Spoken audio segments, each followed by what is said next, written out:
Évangile de Jésus-Christ selon saint Jean, chapitre 7, versets 40 à 53. En ce temps-là, Jésus enseignait au temple de Jérusalem. Dans la foule, on avait entendu ces paroles, et les uns disaient « C'est vraiment lui le prophète annoncé ». D'autres disaient « C'est lui le Christ ». Mais d'autres encore demandaient « Le Christ peut-il venir de Galilée ? L'Écriture ne dit-elle pas que c'est de la descendance de David et de Bethléem, le village de David, que vient le Christ ?» C'est ainsi que la foule se divisa à cause de lui. Quelques-uns d'entre eux voulaient l'arrêter, mais personne ne mit la main sur lui. Les gardes revinrent auprès des grands prêtres et des pharisiens, qui leur demandèrent « Pourquoi ne l'avez-vous pas amené ?»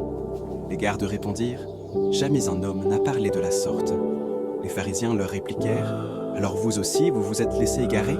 Parmi les chefs et les pharisiens, y en a-t-il un seul qui ait cru en lui ? Quant à cette foule qui ne sait rien de la loi, ce sont des maudits. » Nicodème, l'un d'entre eux, celui qui était allé précédemment trouver Jésus, leur dit « Notre loi permet-elle de juger un homme sans l'entendre d'abord pour savoir ce qu'il a fait ?» Ils lui répondirent « Serais-tu toi aussi de Galilée ? Cherche bien et tu verras que jamais aucun prophète ne surgit de Galilée. » Puis ils s'en allèrent chacun chez soi. Je commence par méditer ce verset. Dans la foule, on avait entendu ces paroles, et les uns disaient « C'est vraiment lui le prophète annoncé », d'autres disaient « C'est lui le Christ », d'autres encore demandaient « Le Christ peut-il venir de Galilée ?» Je prends le temps de visualiser cette foule qui discute sur l'identité de Jésus. J'observe ceux qui voient en lui le Christ, ceux qui doutent, ceux qui écoutent sa parole, ceux qui s'interrogent, leurs gestes, leurs postures, leurs regards.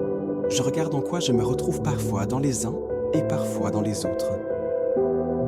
Je peux maintenant m'arrêter sur cet autre verset. Jamais un homme n'a parlé de la sorte. Et pour moi, en quoi le discours de Jésus m'interpelle? En quoi est-il différent, unique?